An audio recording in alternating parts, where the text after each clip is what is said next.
আমার এই ভিডিও যখন দেখবেন তখন বাংলাদেশের রাজনীতি অনেক আগায় গেছে, অনেক কিছু ঘটে গেছে। যাই হোক, আমি তো আগে ভিডিও রেকর্ড করি, তাও আমি একটু পিছে গিয়া তারেক রহমানের দেশে ফেরার বিষয়টা নিয়ে আলাপ করতে চাই, কারণ বিষয়টা গুরুত্বপূর্ণ। তারেক রহমান তো দেশে ফিরেছেন, বিএনপি খুশি, তার সাথে বেশি খুশি ইন্ডিয়া। আমি মেনে মেনে করছি না। ইন্ডিয়া টুডে একটা বিশাল ফিচার ছাপিছে, দেখেন কেন তারেক রহমানের দেশে ফিরা ইন্ডিয়ার জন্য খুশির খবর। তারাই লিখেছে, Khaleda জিয়া's son in Bangladesh after 17 years. Why it's good news for India? কেন এটা ইন্ডিয়ার জন্য ভালো খবর, সুসংবাদ। ওরে বাবা, কি খুশি ইন্ডিয়া। কিন্তু তারেক রহমানের দেশে ফিরে নিয়ে কি কি বার্তা আপনি পেলেন, সেটা আমরা মোটামুটি তিনটা দিক থেকে বিচার করব। এক নাম্বার, উনি কেমনে ফিরলেন, উনার ফেরার ঘটনায় কে কি রোল প্লে করলো। দুই নাম্বার হইতেছে উনি কি বললেন, কেমনে বললেন। তিন নাম্বার হইতেছে উনার ফেরার ঘটনা নিয়ে গণমানুষের মধ্যে কি প্রতিক্রিয়া, এবং বাঙ্গু এলিট এস্টাবলিশমেন্ট এবং আওয়ামী লীগের মধ্যে কি প্রতিক্রিয়া। এই তিনটা দিক থেকে দেখলে আপনি বুঝতে পারবেন তারেক রহমানের দেশে ফেরাটা বাংলাদেশের জন্য কি মিন করে, এটার অর্থটা কি। তার আগে ওই পায়েসের উপরে যেমন কিসমিস থাকে না, উনকার দুটা কিসমিস দিয়ে দিই পায়েসের উপরে। না দেখেনি বিএনপি কইছে তারা 300 ফিটে যে বর্জ্য তৈরি করেছে তাও প্রসারণ করে, মার্শাল্লাহ। এই যে দেখেন, তারপরে ছবিও দিছে আগে এবং পরে, ওরে বাবা। তারপরে বিএনপির পাঁচাচাটা এডিটর সাহেব, পাঁচাচাটা কওয়া যাবি না, হ্যাঁ সে কি আপনি চান না আমি মুখ খারাপ করি? আচ্ছা তাইলে ধরি পাঁচাটা হয়েছে, তবে হোগা চাটাটা কিন্তু খারাপ না। যাই হোক, আপনি পছন্দ করলেন না, আপনার একটা কথা রাখা লাগে। তো পাও চাটার একটা ছবি দেবেন না, তাই বলে ভালো হয়েছে, ভালো হয়েছে না? তো জুতার সাইজ কলে ভালো, মাশাআল্লাহ, অনেকে সেট পারবি, জায়গা আছে অনেক সামনে, ইনকে করে। তো তারেক রহমানের ইনকে একটা জুতা কিনে দিয়ে বিএনপি কইছে পরিষ্কার করিছে, আর 15 লোক কইতেছে আম্বা। ওরা ওই একই কথা। গণসংবর্ধনার পর 300 ফিট সড়কের বর্জ্য অপসারণ করলো ঢাকা উত্তর বিএনপি। তো আসেন না বিএনপির, ওটা তো ছবি দেখলেন, স্টিল ছবি, একটা ভিডিও দেখেন, বিএনপির কর্মীরা পরিষ্কার করছে, ভালো লাগবে না? দেখেন ২৬ তারিখ সকালে ৩০০ ফিট এলাকায় গিয়ে দেখা যায় জমে থাকা ময়লার স্তূপ পরিষ্কার করছেন ঢাকা উত্তর সিটি কর্পোরেশনের পরিচ্ছন্নতা কর্মীরা। বিএনপির অফিসিয়াল পেজ থেকে দাবি করা হয়েছে ময়লা পরিষ্কার করছে, সমস্ত ময়লা পরিষ্কার করছে বিএনপি, কিন্তু আসলে না, কথাটি মিথ্যা। পুরো অংশের অধিকাংশ অর্থাৎ 90% বর্জ্য ময়লা পরিষ্কার করেছে ঢাকা উত্তর সিটি কর্পোরেশন। দেখেছেন কারা করিচ্ছে পরিষ্কার? 148 টন বর্জ্য পরিষ্কার করছে সিটি কর্পোরেশন। কেমন ধাপ্পা দেয় দেখেন। একটা জিনিস দেখবেন, আর একটা কিসমিস, পায়েসের উপরে কিসমিস, পায়েসের উপরে একটা কিসমিস দেওয়ার ছবি দেখার, এটা মিষ্টি দেখে এটা মনটা ভালো হবি। একটা জিনিস দেখেন, মিটিং শুরুর আগে স্টেজের সামনে বোতল ছুঁড়া T20 খেলিচ্ছে, দেখেছেন? কেউ থামাইতে পারতেছে না, পারলে নেতাদের মারে। বড় দল হয়ে করবে কি ওরা? নিজের দলে তো কোনো শৃঙ্খলা নাই, রাষ্ট্র চালাইবে, মিটিং সামলাইতে পারে না, তা আবার নিজের দলের মিটিং, তার নিজের দলের কর্মী তাদের।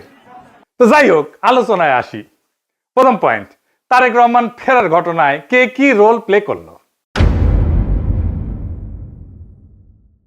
তারেক রহমানের মূল সিকিউরিটি দিল কে, বলেন তো? কে দিল? এটাই হইতেছে কে কি রোল প্লে করলো। এটা একটা বিশাল বার্তা আছে বলে। সেনাবাহিনী, কোন স্পেশাল ফোর্স না, র্যাব না, পুলিশ না, এসএসএফ না, পুরা দস্তর সেনাবাহিনী। এই জায়গাটা খেয়াল করবেন। স্বরাষ্ট্র মন্ত্রণালয়ের নিরাপত্তা ব্রিফিং আপনি পাবেন সব জায়গায়, কয়া হয়েছে এটা সিভিল ফোর্স করবে, কোথাও সেনাবাহিনী মোতায়েন করা হবে বলা হয়নি। এটার দায়িত্ব ছিল ডিএমপির। দেখেন ডিএমপির ব্রিফিং দেখেন, 2000 পুলিশ সদস্য মোতায়েন থাকার কথা ছিল। পুলিশ দেখেছেন অল্প কিছু দেখতে পারেন, দেখেন নাই, মূলত চারিদিকে ঝাঁকে ঝাঁকে আর্মি। দেখেন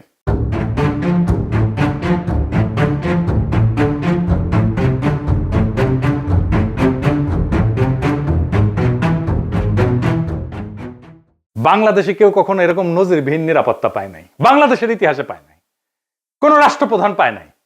যাই হোক, এই যে আর্মি নিরাপত্তা, এটা প্রফেসর ইউনূসের সরকার সিভিল প্রশাসনকে উপেক্ষা কইরা ওয়াকার দিছে। এটা ওয়াকারের শক্তি প্রদর্শন, ও বুঝাই দেয় সবাইকে যে আর্মি তারেক রহমানের সাথে আছে, বুঝেছ? এটা হইতেছে message, hidden message. Tarique Rahman বাংলাদেশের নেক্সট প্রাইম মিনিস্টার হওয়া কন্টেন্ডার, সন্দেহ নাই, হইতে পারবে কিনা সেইটা সন্দেহ আছে। তো ওই তো একাই কন্টেন্ডার না, তাই না? ওনার দলের কাছাকাছি সাংগঠনিক শক্তি নিয়ে প্রতিদ্বন্দ্বী রাজনৈতিক জোট দাঁড়াইতেছে, এমন একটা ভাব তৈরি করা হইতেছে তারেক রহমান না থাকলে বাংলাদেশ উচ্ছন্নে যাবে, উনিই পারবেন বাংলাদেশকে পথে আনতে। যাই হোক, আমরা পরের ইস্যুতে যাই। উনি কি বললেন, কেমনে বললেন, আমরা এই ইস্যুতে ফিরে আসব। কেন এরকম ধারণা তৈরি করা হয়েছে উনি নেক্সট প্রাইম মিনিস্টার এবং উনি দেশটাকে ঠিক করতে পারবেন? উনি বক্তৃতায় নিরাপদ জীবন, নিরাপত্তা, এই জীবন জিনিসটা বারবার উল্লেখ করছেন, 5 বার। একটি নিরাপদ বাংলাদেশ আমরা গড়ে তুলতে চাই। নিরাপদে ঘর থেকে বের হলে নিরাপদে ইনশাআল্লাহ ঘরে আবার ফিরে আসতে পারে। যে কোনো মূল্যে আমাদেরকে নিশ্চিত করতে হবে যাতে মানুষ নিরাপদ থাকতে পারে। শিশু হোক, নারী হোক, পুরুষ হোক, যে কোনো বয়স, যে কোনো শ্রেণী, যে কোনো পেশা, যে কোনো ধর্মের মানুষ যেন নিরাপদ থাকে, এই হোক আমাদের চাওয়া। আজকে বিগত 15 বছর স্বৈরাচারের বিরুদ্ধে শত শত হাজারো গুম খুনের শিকার হয়েছে শুধু রাজনৈতিক দলের সদস্য নয়, নিরীহ মানুষের প্রতিবাদ করতে গিয়ে অত্যাচার নির্যাতনের শিকার হয়েছে, জীবন দিয়েছে। আবারও সকলকে যে কোনো মূল্যে দেশে শান্তি শৃঙ্খলা রক্ষার আহ্বান জানিয়ে যে কোনো বিশৃঙ্খলাকে পরিহার করে ধৈর্যের সাথে মোকাবেলা করার আহ্বান জানিয়ে আমার বক্তব্য শেষ করছি। এটা কোনো দুর্ঘটনাবশত কাকতালীয় ঘটনা না, এই বারবার ফিরে আসা, এইটা সেন্ট্রাল থিমেটিক অ্যাঙ্কর তার বক্তৃতার। পুরা বক্তৃতায় ছড়ায় থাকা কোর মেসেজ। এটা শুধু একটা কথার কথা না, পুরা বক্তৃতার একটা নৈতিক ফ্রেম এই নিরাপত্তা, মানুষের নিরাপত্তা। ভাষণের প্রধান নরমাটিভ ক্লেম মানুষ যেন নিরাপদ থাকে। নরমাটিভ ক্লেম কারে কয় জানেন তো? জানেন অবশ্যই, তাও কই আর কি। নরমাটিভ ক্লেম বলতে বোঝায় এমন একটা বক্তব্য যে যা কি হওয়া উচিত, কি করা উচিত, বা কোনটা নৈতিকভাবে সঠিক বা ভুল, এই প্রশ্নগুলোর উত্তর দেয়। এটা কোনো বাস্তব বর্ণনা না, এটা মূল্যবোধ, নৈতিকতা এবং আদর্শ নিয়ে কথা বলে। নরমাটিভ ক্লেম সবসময় এরকম হওয়া উচিত টাইপের দাবি, এবং এই নরমাটিভ ক্লেমের বৈশিষ্ট্য সত্য মিথ্যা দিয়ে যাচাই করা যায় না। এটা নৈতিক, রাজনৈতিক বা সামাজিক মূল্যবোধ প্রকাশ করে। এইগুলো নীতি নির্ধারণে ব্যবহার করা হয়। এই শব্দটা উচিত, দরকার, ন্যায়সঙ্গত, অন্যায়, ভালো, মন্দ, এগুলো হইতেছে নরমাটিভ ক্লেম। যেমন ধরেন, আমি যদি বলি রাষ্ট্রের দায়িত্ব নাগরিকদের নিরাপত্তা নিশ্চিত করা, এটা নরমাটিভ ক্লেম, বুঝাও। তারপরে ধরেন গুম খুনের বিচার হওয়া উচিত, এটা নরমাটিভ ক্লেম। সব মানুষের সমান অধিকার থাকা দরকার, এটা নরমাটিভ ক্লেম। কি হওয়া উচিত এটা বলতেছে। আবার দেখেন, এই নিরাপত্তা ইস্যুটাই আওয়ামী লেসপেন্সার নবনীতা কথাটাকে দইরা পারলে তারেক রহমান জিন্দাবাদ দেওয়া সিক্কুর দেওয়া ওঠে। দেখে যাও এত আরাম পেয়েছে কেন এই কথায়, পার বাকশালীরা কেন ফাল পারিচ্ছে জানেন? পরে আসিচ্ছি, সব একসাথে নিয়ে এইটা যখন এপিসোড যখন শেষ করবো তখন এটার উত্তরটা পাবেন। এই নিরাপত্তা কথাটা কেন নবনীতার এত পছন্দ, আওয়ামী লীগের এত পছন্দ, সেটা একটু বুঝে দেখে আসেন। এই নিরাপত্তা কথাটাই নবনীতার নেত্রীরা বাঁচাবে, আওয়ামী পান্ডাদের বাঁচাবে। এই নিরাপত্তা কথাটাই আর্মির দুর্বৃত্ত জেনারেলদের বাঁচাবে। উনি গুমের কথা বলছেন, কিন্তু কে করছে, কারা করছে সেটা বলেন নাই। তাদের বিচারের কথা বলেন নাই, 2024-এর শহীদের কথা বলেন নাই, এমনকি আবু সাইদ মুগ্ধর কথা বলেন নাই। উনি নিরাপত্তা সবার উপরে রাখছেন, শহীদদের উপরে রাখছেন। উনি হাসিনাকে ফ্যাসিস্ট পর্যন্ত বলেন নাই, স্বৈরাচার বলছেন। বিগত 15 বছর স্বৈরাচারের বিরুদ্ধে শত শত হাজারো গুম খুনের শিকার হয়েছে শুধু রাজনৈতিক দলের সদস্য নয়, নিরীহ মানুষের প্রতিবাদ করতে গিয়ে অত্যাচার নির্যাতনের শিকার হয়েছে, জীবন দিয়েছে। আমাদের সমাজের প্রথম রাজনৈতিক কর্তব্যটা কি এখন?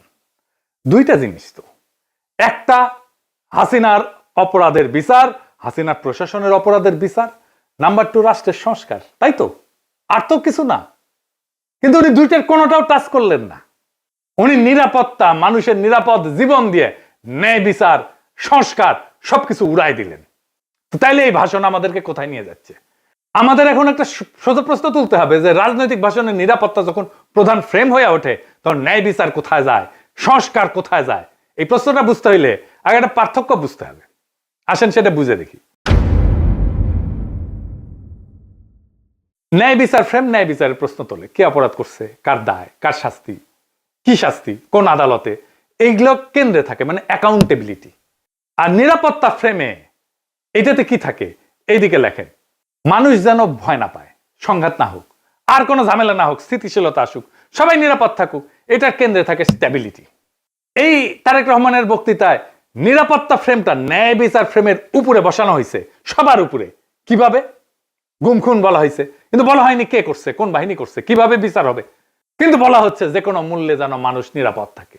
এই এক লাইনে যেটা ঘটে যায় সেটা অতীতের সমস্ত অপরাধ ভবিষ্যতে স্থিতিশীলতা দিয়ে ঢাইকা দেওয়া হয়।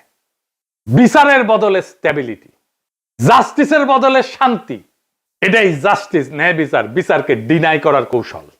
বিচার সংস্কার এটা যদি কেন্দ্রীয় কথা হইতো, তাইলে বিচার, দায়, ট্রাইব্যুনাল, সংস্কার এগুলোই মূল বক্তব্যের বিষয় হতো, বারে বারে আসতো। কিন্তু এখানে আসছে মানুষ যেন নিরাপদ থাকে, মানে ন্যায় বিচার পরে, নিরাপত্তা আগে। নিরাপদ থাকবে কেমনে? যে অপরাধগুলো হয়েছে সেটার বিচার না হলে নিরাপত্তা কোত্থেকে আসবে? এটা ইচ্ছা করে করছে? হ্যাঁ, ইচ্ছা করে করছে। ন্যায় বিচার বললে ওয়াকার ডরাইবে, ন্যায় বিচার বললে পুলিশের দুর্বৃত্ত পুলিশ অফিসাররা ডরাইবে, ন্যায় বিচার বললে হাসিনা ডরাইবে, আওয়ামী লীগ ডরাইবে। এই নিরাপত্তা ফ্রেমের ভেতরে কি আছে জানেন? এই নিরাপত্তা ফ্রেমের মধ্যে লুকায় আছে আওয়ামী লীগের দায় মুক্তি। কোন আইন করে ক্ষমা না, কিন্তু বিচার না হওয়া। আইন করে ক্ষমা করবে না, কিন্তু বিচারই করবে না। কারণ গুম খুন আছে, দায়ী তো কেউ নাই, কে করছে সেটা তো বলে নাই। বিচারের রোডম্যাপ নাই, নির্বাচনের রোডম্যাপ নিয়ে পাগলা হয়ে গেছিল, বিচারের কোনো রোডম্যাপ নাই। যত সময় যাবে অপরাধগুলো ঝুলে যাবে না? এই কারণেই তরুণেরা, তরুণদের রাজনৈতিক দল এনসিপি বিএনপির সাথে নাই। কারণ তরুণরা তো জানতে চাইবে কে করলো, কেন করলো, শাস্তি কি। নিরাপত্তার ফ্রেম তারেক রহমানের এই উত্তর দেবে না। বিএনপি আর তার বুদ্ধিজীবীরা বুঝতেই পারতেছে না, ন্যায় বিচারকে পিছাই দিলে ভবিষ্যতের বড় রাজনৈতিক সংকট তৈরি হয়। মানুষ যখন বিচারহীনতা দেখবে নিজের হাতে আইন তুলে নেবে। আর শেষ বিচারে তো বিচারহীনতা কোনো ইনসাফ না। যে রাজনৈতিক দল ন্যায় বিচারকে স্থিতিশীলতার নামে পিছায় দেয়, সে একদিন স্থিতিশীলতাকেই হারায় ফেলবে। আর একটা বিষয় হইতেছে, উনি বক্তা হিসেবে ভালো না, মানে নো অফেন্স, উনি বক্তা হিসেবে ভালো না। উদ্দীপনামূলক বক্তব্য উনি দিতে পারেন না। এমন একটা বিশাল অডিয়েন্স পেলে শেখ মুজিব তো ফাটায় ফেলতো। আমাদের এনসিপির নেতারা ভালো বক্তব্য দেয়, হাদিও ভালো বক্তব্য দিত। এই বক্তব্যটা অনেক মানুষ অনেক দিন ধরে মনে রাখবে না। এই বক্তব্য অনেক দিন অনেক মানুষ মিলে শুনবে, এটা হবে না। এইবার আসেন দেখি ওনার ফেরার ঘটনা নিয়ে গণমানুষের মধ্যে প্রতিক্রিয়া কি। আমরা তো আগে বুঝলাম এই সমাবেশ কোনো বড় উদ্দীপনা জাগাইতে পারে নাই মানুষের মধ্যে, কিন্তু মিডিয়া যা হাইপ তুলছে তা বিস্ময়কর। এমন তেলাইতেছে, তারে মার্টিন লুথার কিং বানাই দিছে। এমন তেলাইতেছে তারেক রহমানকে যে তারেক রহমান ভবিষ্যতের প্রধানমন্ত্রী কইয়া পরিচয় করাইতেছে। এটা দেখা খুবই বিরক্তিকর। মিডিয়া হাইপ তুলছিল 2004 সালে ভারতীয় লোকসভা নির্বাচনে, ইন্ডিয়া শাইনিং কইয়া বিজেপি নির্বাচনে নামছিল, গোহারা হারিছে। হিলারি ক্লিন্টনকেও মিডিয়া একদম হাইপ তুলছিল 2016 সালে, গোহারা হারছে ট্রাম্পের কাছে। ব্রেক্সিটেও প্রেডিকশন ছিল ব্রিটেন ইউরোপিয়ান ইউনিয়নে থাকবে, থাকে না। এটা মিডিয়ার প্রেডিকশন ছিল। মিডিয়া ফ্রেম করতেছে তারেক রহমানকে ভবিষ্যতে প্রাইম মিনিস্টার হিসেবে, এটা হবে বিএনপির জন্য ডিজাস্টার। ঐতিহাসিকভাবে প্রমাণিত যে জনগণ মিডিয়ার ভুল বা বায়াস প্রেডিকশনকে কেবল ভুল হিসাবে পাঠ করে না, তারা এটাকে ম্যানিপুলেশনের চেষ্টা হিসেবে বোঝে। 2016 সালের নির্বাচনের পরে পিউ রিসার্চ সেন্টার ধারাবাহিক জরিপ করছিল, এখানে বলতেছিল যে মিডিয়া ট্রাস্ট কনজারভেটিভদের মধ্যে এইটা ইতিহাসের সবচেয়ে নিচে নামে আসছে। মিডিয়ার ট্রাস্ট, মিডিয়ার বিশ্বাস। এবং অনেক তথ্যদাতা সরাসরি বলছে যে মিডিয়া আমাদেরকে বলার চেষ্টা করছে যেটা হবে, এবং তারা ভুল বলছে। এটাকে এজেন্ডা সেটিং হিসেবে মানুষ দেখে, মিডিয়া কভারেজ হিসেবে দেখে না। ফুকুয়েটারে বলছিল যখন জ্ঞান বর্ণনা না করে মিডিয়া নির্দেশ দিতে চায় জনগণকে, তখন তা ক্ষমতায় রূপ নেয়। তারা তারেক রহমানের ক্ষমতা তৈরি করতেছে, মিডিয়া ক্ষমতা, ভার্চুয়াল ক্ষমতা তৈরি করতেছে। আর হান্না আন্ড্রেড বলছিল যে এমন ক্ষমতা জনগণ নীরবে সহ্য করে না, সে প্রত্যাখ্যান করে। তাই বহু নির্বাচনে আমরা দেখি জনগণ ব্যালট ব্যবহার করে কেবল কোন প্রার্থীর বিরুদ্ধে না, ভবিষ্যতে আগেই লিখে রাখা মিডিয়া ন্যারেটিভের বিরুদ্ধে প্রতিশোধ নেয়। বাংলাদেশের জনগণ এই যে তারেক রহমান আগামীর প্রধানমন্ত্রী, এই মিডিয়া ন্যারেটিভের বিরুদ্ধে প্রতিশোধ নেবে, লিখে রাখতে পারেন আজকের কথা। তারপরে ধরেন পাবলিকের যা হয়রানি হয়েছে দেখেন একটু। দেখেন কি পরিমাণ লোক এয়ারপোর্ট থেকে সবাই লাগেজ মাথায় করে কিন্তু বের হচ্ছে। দেখেন, আপনারা দেখলে অবাক হয়ে যাবেন যে শত শত না হাজার হাজার লোক আটকে পড়েছিল, যারা প্রবাস থেকে বাংলাদেশে আজকে আসছে বা কালকে রাত্রে যারা আসছে বের হয়ে যেতে পারছে, আজকে যারা আসছে সহজে কিন্তু সকালবেলা বের হতে পারে নাই। এখন তারেক রহমান সাহেব বের হয়ে গেছে, সবাইকে বের হওয়ার ব্যবস্থা করছে এবং সবাই বের হয়ে যাচ্ছে। আর একটা হয়রানি দেখেন পাবলিক কি করছে।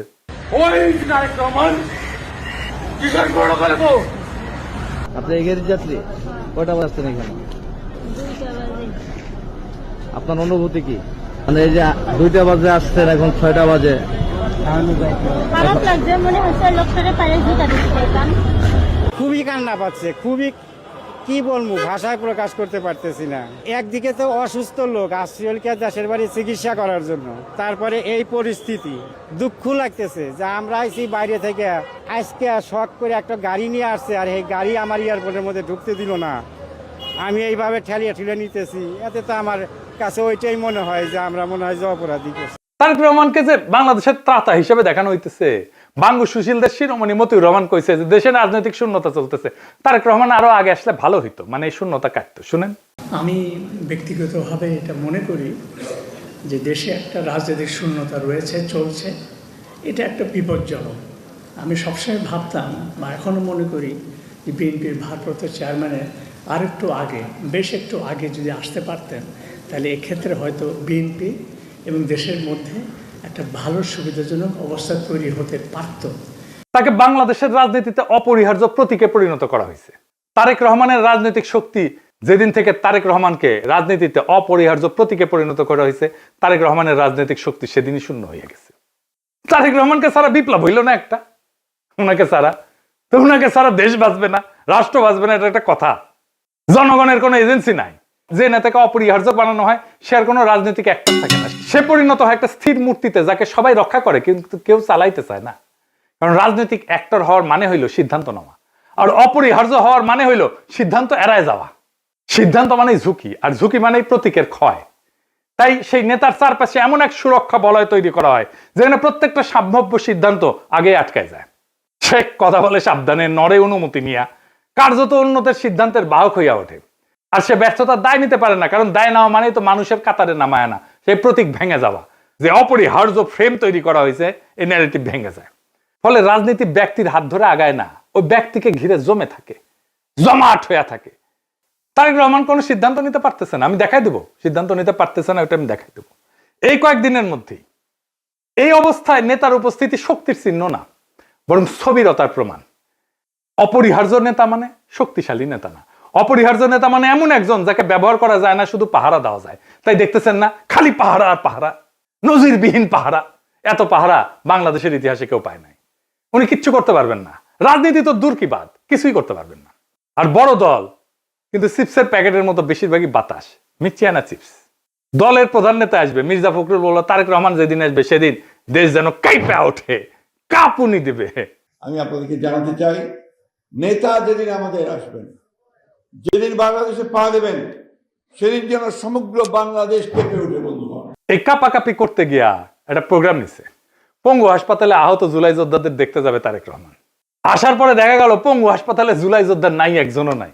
এটা কারোই মাথায় আসেনি, তারেক রহমানেরও মাথায় আসেনি যে ওখানে আসলে কেউ আছে। 3টা না 4টা প্রোগ্রাম তো কয়দিনে, তাই না? এতদিন ধরে প্রস্তুতি নিচ্ছে। আচ্ছা, জুলাই যোদ্ধা কে কে আছে? উনি গেলে কোন ওয়ার্ডে যাবেন, কার সাথে দেখা করবেন, কি নিয়ে যাবেন, কোনো পরিকল্পনা নাই। এই হইতেছে রাষ্ট্র ক্ষমতায় যাবে যে দল, সেই দশের প্ল্যানিং দেখেন। রাজনীতি আগাইলো, ওনারা তো কাঁপাইতে চাইতেছেন, রাজনীতি করতে চাইতেছেন না, স্পেকটাকাল দেখাইতে চাইতেছেন। পলিটিক্যাল লিডারের স্পেকটাকাল হইতেছে তার বক্তৃতা, তার রাজনীতি। কত লোক দেখতে আসছে জনসভায়, কত লোক হাজির হয়েছে, এটা স্পেকটাকাল না। কাঁপায় দিছে কিনা, এটা পলিটিক্যাল স্পেকটাকাল না। আর পাবলিক সাফারিংস, এইটার জন্য কি পাবলিক সাফারিংস হয়েছে? তাহলে ফাইনালি ওনার যে এই হোম কামিং, দেশে ফিরে আসা, এর পিছনে আসলে কি? এইটা হইতেছে এক ত্রিভুজ প্রেমের লম্বা কাহিনী। ত্রিভুজ প্রেম করলে এটা ঠিক জমে না, অন্য কিছু কইলে ভালো হইতো, আর একটু দুষ্টু কথা কইলে ভালো হইতো, আমি আর কইব না ওইটা। তো যাই হোক, বুঝাই দিয়েছেন কি কইতে চাইতেছি আর কি, বুঝছাও তো। মানে ত্রিভুজ প্রেমে তো একজনের ছেঁকা খাইতে হয়, এটি না, এটি 3জনই মজা পায় আর কি, বুঝছাও। তো যাই হোক, তো এই ত্রিভুজ প্রেমের 3 অ্যাক্টর হইতেছে ওয়াকার, এডিটর সাহেব, এটা ত্রিভুজ আকার, এটা ওয়াকার একদিকে বিএনপি আর ইন্ডিয়া। ওয়াকার আর দুর্বৃত্ত জেনারেলের লাগবে গুমের বিচার থেকে বাঁচা, ইন্ডিয়ার লাগবে আগের জমিদারি ফিরে পাওয়া, আর বিএনপির লাগবে ক্ষমতা। এই 3 শক্তি এক হইছে, একজনকে আর একজনের লাগবে। ওয়াকারের বিএনপি আর ইন্ডিয়াকে লাগবে, বিএনপির ওয়াকার আর ইন্ডিয়াকে লাগবে, আর ইন্ডিয়ার ওয়াকার আর বিএনপিকে লাগবে। কি মজা! এইটাই হইতেছে বন্দোবস্ত, এদের মধ্যে বন্দোবস্ত হয়ে গেছে। ইন্ডিয়া আনন্দবাজারে রিপোর্ট করে ইঙ্গিত দিছে আমরা আছি তারেক রহমানের সাথে, ওয়াকার শক্তি দিয়ে ইঙ্গিত দিছে আমরা আছি তারেক রহমানের সাথে, তারেক রহমান বক্তৃতা দিয়ে ইঙ্গিত দিছে আমরা আছি তোমাদের সাথে। শান্তি আর শান্তি, নিরাপত্তা, এর বাইরে আর কিছু হবে না। গুমের বিচার হবে না, সংস্কার হবে না, কিসের ভাল। আর আওয়ামী লীগ নমনেতাদের দিয়ে বার্তা দিছে। শুধু তাই না, এই যে দেখেন আশরাফুল আলম খোকন, হাসিনার পিএস, কি বলে দেখছেন? তারা বলে তারা বিএনপির পাশে দাঁড়াইছে। আবার দেখেন আরেকজন, দেখেন আওয়ামী লীগ, তার প্রোফাইল পিকচার দেখেছেন? হ্যাঁ, সঞ্জিদা খাতুনের ছবি দিছে, তা সেরা ছবিটা দিছে, দুঃখ ভাব একটু, বুঝছাও তো। ওই কয় যে গরু দুধ দেয় তার নাকি লাথি খাওয়া যায়, মানে বিএনপি দুধ দিচ্ছে এখন। বিএনপির আবার দুধও আছে। না আছে তো, না আছে আছে, সত্যি আছে, আমি মিছা কথা কইতেছি না, আমি দুষ্টামি করিছি না। বিএনপির দুধু আছে, আসলেই আছে। এই যে দেখেন বিএনপির দুধু, দেখিস বিএনপির দুধু আছে। তো বিএনপির দুধু দিয়ে দিছে আওয়ামী লীগকে।